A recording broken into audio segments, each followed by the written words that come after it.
Assalamualaikum warahmatullahi wabarakatuh. Perkenalkan, nama saya Saiful Ahmad dari Program Studi Manajemen Dakwah Sekolah Tinggi Agama Islam Negeri Mandailing Natal, NIM 22050015. Di sini saya akan menjelaskan tentang materi yang berjudul Teknik Pengendalian Manajemen untuk memenuhi tugas mata kuliah, yaitu Sistem Pengendalian Manajemen. Teknik pengendalian manajemen. Dalam mengelola organisasi, teknik pengendalian manajemen menjadi penting untuk memastikan pencapaian tujuan. Beragam teknik dapat digunakan untuk memantau, mengukur, dan mengevaluasi kinerja suatu organisasi. Adapun prinsip-prinsip pengendalian manajemen, yang pertama, akuntabilitas. Akuntabilitas ini memastikan tanggung jawab setiap individu dalam organisasi terdefinisi dengan jelas. Yang kedua, transparansi.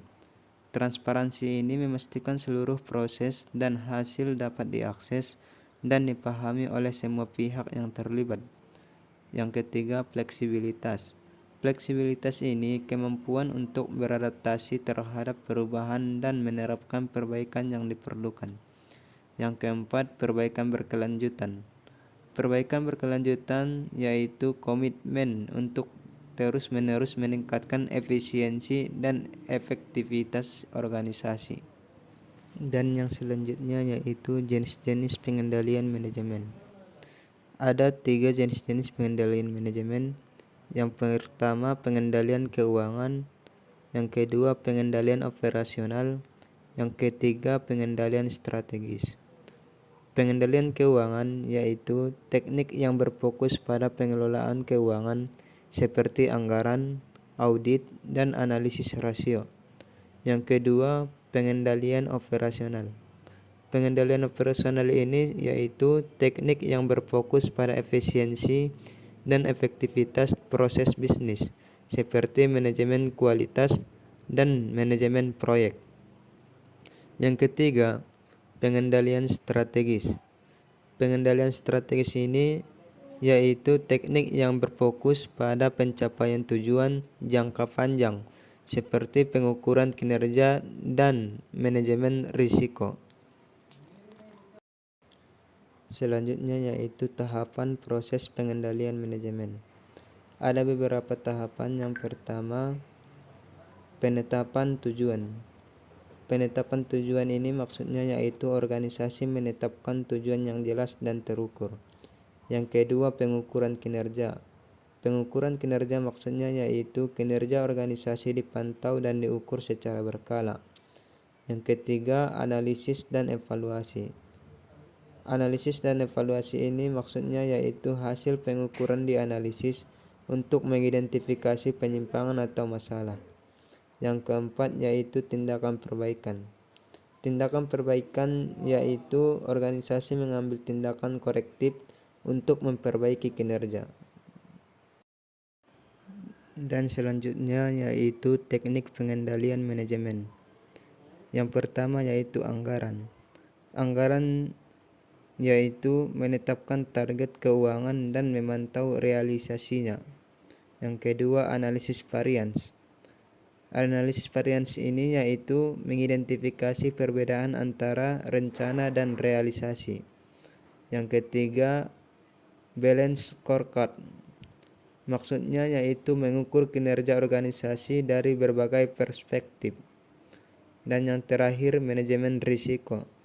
Manajemen risiko ini maksudnya mengidentifikasi, menganalisis, dan mengelola risiko-risiko penting. Selanjutnya yaitu peran pengendalian manajemen dalam pencapaian tujuan organisasi. Yang pertama, memastikan efisiensi. Maksudnya yaitu pengendalian manajemen memastikan sumber daya digunakan secara optimal. Yang kedua, mendorong akuntabilitas. Yaitu pengendalian manajemen memperjelas tanggung jawab setiap individu. Yang ketiga, mendukung pengambilan keputusan.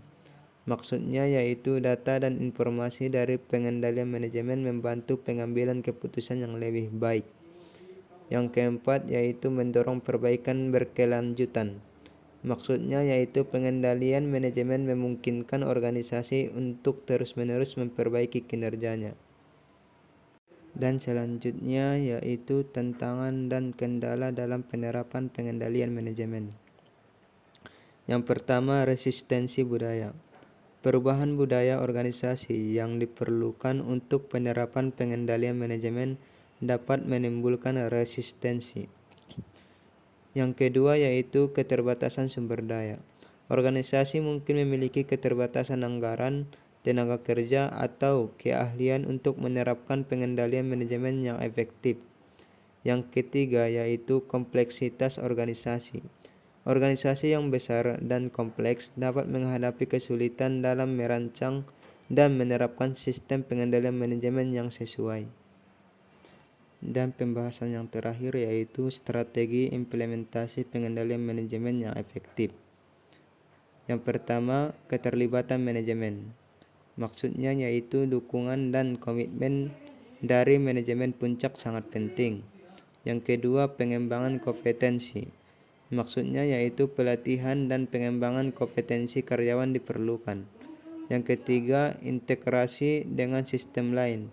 Maksudnya pengendalian manajemen harus terintegrasi dengan sistem pengelolaan organisasi lainnya.